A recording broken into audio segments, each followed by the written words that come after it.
Welcome to the Hidden Potential Podcast. I'm your host, Homer Hargrove. And in this episode, I'm going to talk about building rapport and connecting with people. In this episode, I'm going to talk about why it's so important to build connections with people. I'm also going to give you helpful tips on how to build this kind of trust with individuals before you even say any words. And at the end, I'm going to give you a 4-step formula that you can use on your own to build rapport with new people that you meet. At the end of this episode, I'm going to give you 3 takeaways to be able to help you directly apply what we talk about today in your own leadership. And every single week, I bring you a new podcast episode to be able to help you tap into your hidden potential. We do this by giving you practical and ideological tips and ways to be able to help you grow within your leadership and your organization. Let's get started with a big thought, and that is connecting with people is often easier said than done. And many people, we psych ourselves out of being able to connect with people before we even get a chance to try. And building rapport is one of the most coveted skills amongst organizations and businesses yet it seems to be the essence of just being a people's person, but it is actually so much more than that. See, building rapport is building trust for the brand in which you represent. Building rapport is helping connect people's needs to a solution. Building rapport is even simply being a genuine friend who cares.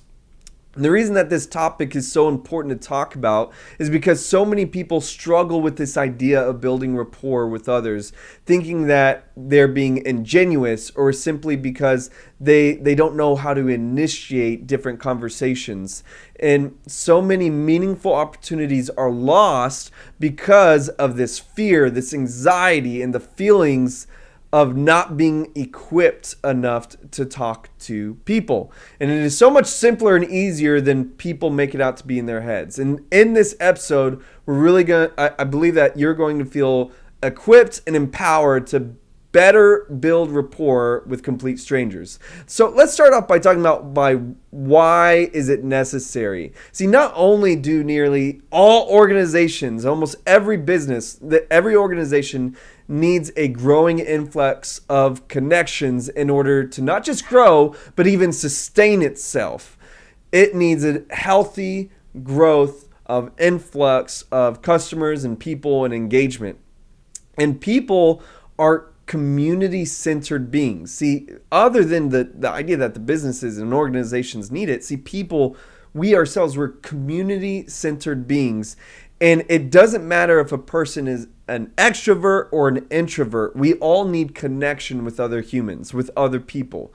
And when you connect with the stranger, you simply don't know the hidden potential that lies within the relationship. You don't know what that relationship can form into. Allow yourself to simply make something available through this simple connection that you made by being friendly. Now, let's get into some of the tips when it comes to building rapport. We talked about why it's so necessary. Now let's talk about helpful tips. And I want to start off, before any words are spoken, you must understand that with building rapport and connecting with people, looks matter. And how you present yourself matters. See, most communication and rapport is built within the first few seconds of someone meeting you. Before any words are ever even spoken, people have this natural tendency to judge a book by its cover. And be that as it may, you should make every attempt to not get counted out before you even really get a chance to say anything. And if you want to do that, that means that if you want to have the opportunity to have your words received or trusted, then you have to pave the way by how you dress, by your body language, by your face, and to get more in the details of that. So let's talk about the way you dress. See, your clothes, I don't think that people should necessarily change their style in order to build rapport, unless your job calls for it. If you're a business salesperson, then your company would most likely want you to wear, say, suit and tie. But even with that, you're able to still have personality to it. You're able to have your own look, even if everyone is wearing suit and tie. I don't think that the details of your style I don't think that how your style is necessarily what matters, but the details to your style are pivotal to how someone may think of you. What I mean by that is that it's not as much as what you're wearing, but how you're wearing it. Y'all dig what I'm saying? And I think that the best word to describe what you should strive for in your style is to have whatever you're wearing, in a sense, look clean. What I mean by that is, as an example, no matter what shirt you're wearing, whether it's a polo, a button-up, a long sleeve, or even just a t-shirt, to have the right fit and to have no wrinkles. And when I say the right fit, that's kind of like dependent on your style as well. But as like a simple idea, like I remember one time my wife and I met this realtor that had a nice button-up shirt, but it was like way too small, like obviously too small, and it gives a different kind of impression compared to if it just looked like a normal button-up shirt. Like, or if they want to be relaxed fit, like that's fine, but you want to make sure that your fit and it is presentable. Y'all dig what I'm saying? If your fit is relaxed fit, that's fine. But you want to make sure that it connects. That it connects to your body, that it connects to your style. And you also want it to not have any wrinkles. It needs to look clean. Even if it's just a t-shirt, if it was sitting in your laundry hamper for 3 days and it has all these crumbled wrinkles in it, then that's something you want to iron out. Same goes for any other kind of shirt that you're wearing. And whether it's your pants, like even if you have jeans on, that's fine, but make sure that they're not dragging on the floor. I remember one time we went to this like conference, this church conference thing, and one of the speakers, it was so hard for me to appreciate fully what they were saying because I couldn't get over the fact that their jeans were trailing all the way to the ground and the ends were rubbed off from stepping on their own jeans. And it's like that's not as much style as it is just like not caring that your jeans are being dragged on the floor. Like it's fine to have even like ripped jeans, but like that's a style to it. But have your jeans dragging on the floor, it gives this this feel or this vibe that you don't care that your jeans are dragging on the floor. You all dig what I'm saying? It looks differently. It's not style. It's not being orderly or clean with your style.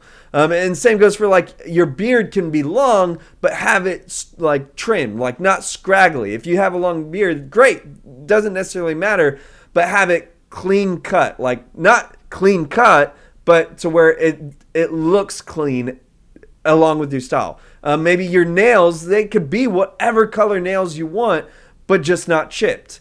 Y'all dig what I'm saying? It's not as much as the style, but having your style look clean, whatever kind of style that is. Today's episode is brought to you by Gravetop Designs online store. Visit gravetopdesigns.com/shop to find custom-made Christian clothing that's edgy and actually looks good. I crafted all of the designs myself, so I'd love to hear your feedback and tell me what you think. Share your next purchase on Instagram and tag Gravetop Designs for a chance to get 10% off your next order. Shop today, help support this channel. Again, that's gravetopdesigns.com/shop. The second thing to consider when it comes to your looks is your body language. Now, how you carry yourself matters a lot to people that you don't know. Again, people are making judgments about you before you even say a word. And so you want to, again, this is not saying that you have to fit this exact mold or no one's going to listen to you.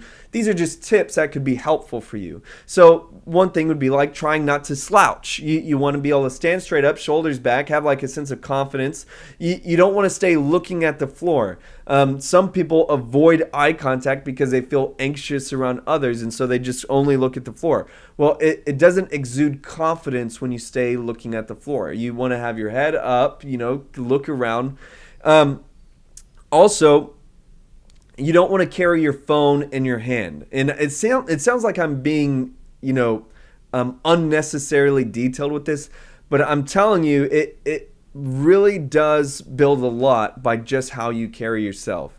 I remember one time I prefer wearing contacts. When I was doing door-to-door sales, I wore glasses with the simple notion that that you wouldn't hit somebody wearing glasses, would you?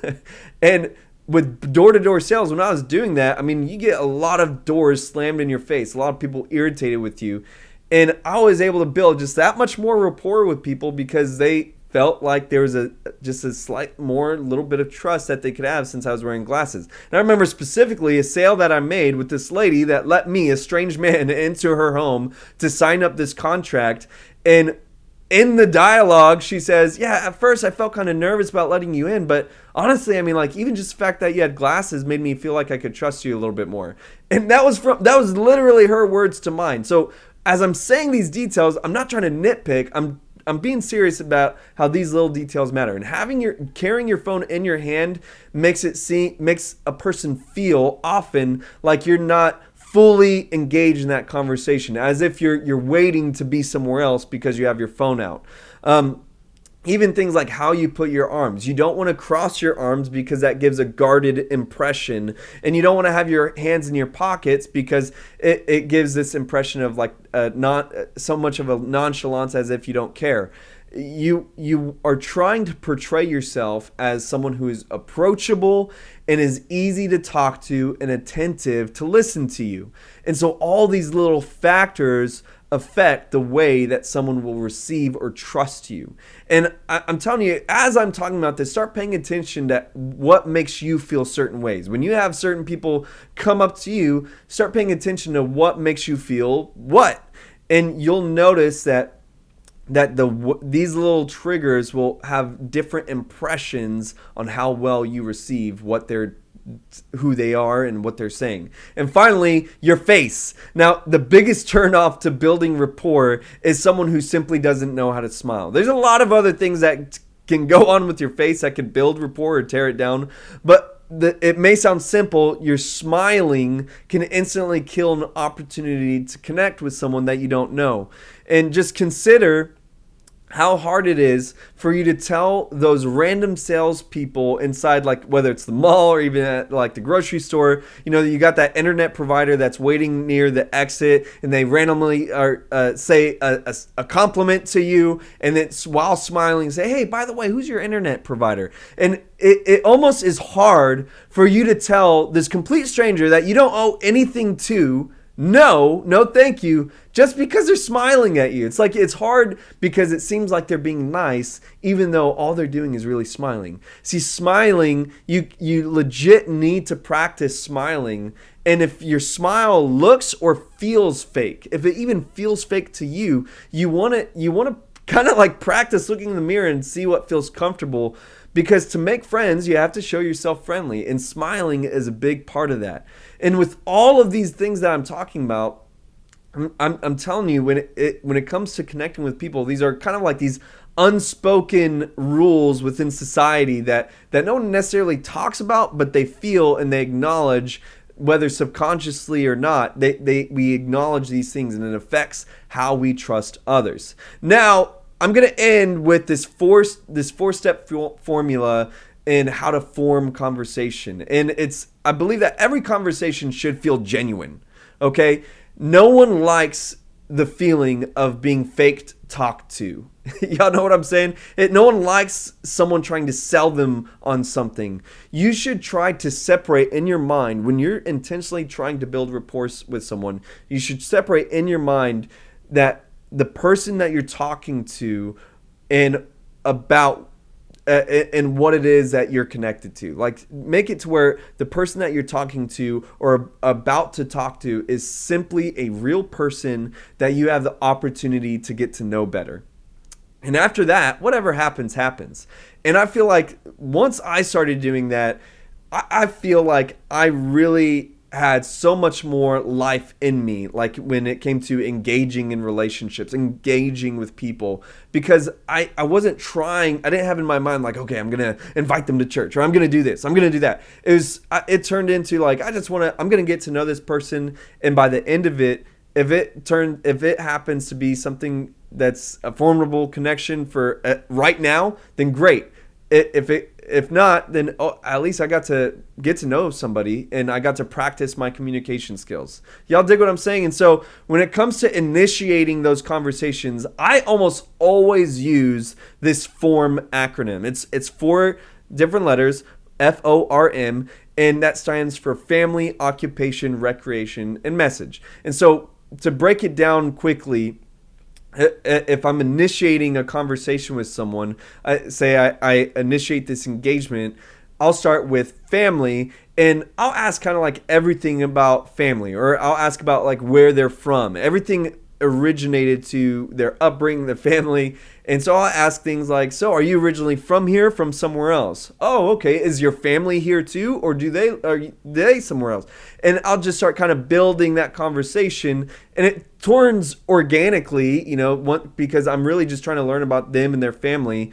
And then that will lead into occupation. So I've asked about their brothers, their sisters, their childhood, what school they went to, things like that. Now I'll go into occupation. And depending on, how old they are, this may vary. So occupation could be, what are they going to school for, or what they are go to work for, and just asking all about that. Oh, so how long have you been working there? Oh, is that something that like you want to do like forever, or is it that, or are you wanting to do something else? And just trying to really learn even whether or not they like their job, whether or not they like their school, if they want to do something else. And just what you're really doing is getting to know their kind of like career path or their life's decisions. And I love talking to people about this kind of stuff. And then the letter R, recreation, that's what do you like to do for fun? And I love that part because that's where you can like see if y'all like some of the same things. And I'll usually if it's like a guy, I'll say like, do you like playing video games or anything like that? And do you like sports? And it's real easy to start getting to conversate with someone and connecting y'all's similarities. And then finally, the message, that could be kind of like your action step of whatever, deciding what you want to do from there. Like that's where you're like, hey, is it okay if we connect on Instagram? Like, can I get your number? And that's where you're kind of like in a sense like closing or directing the conversation to either a close or a call to action or a call to connection. Y'all dig what I'm saying? And this is super simple, but I'm telling you, over the 13 years that I've been in ministry, once I started using this acronym, and I learned it very early on, it makes it a simple pathway to be able to conversate and connect with people. I think that often we want to connect with others, but we sometimes just don't know how to go about connecting that. And so this acronym, this on how to form conversations, is just simply a tunnel to be able to go through in order to form these kinds of connections and to build rapport. Now, let's end with some takeaway. Number 1, rate your rapport building skills on a scale of 1 to 10 and write down what you feel like you're best at and what you're worst at when it comes to connecting with people and building rapport. Number 2, review your looks and pick 1 to 3 things that you can improve on with how you visually present yourself to other people. Again, it's not as much about your style, but about the details of your style. It's not about what you wear, but how you wear it. And finally, number 3, practice this formula with somebody this week. Go ahead and just get yourself out there. And the only way to get better is through practice. And just even if the first couple times you practice this, have no intention to, in a sense, connect them or sell them on something, but simply to practice talking with people. Because again, building rapport, that's all you're really doing, is you're connecting with people through talking. So all that being said, I hope that this episode was edifying for you today. I hope that made a difference in your leadership. Could you do me a favor? Could you leave a rating and review for this podcast? It'd really help me out and help others be able to see this show in their feed. Until next time, have a great life.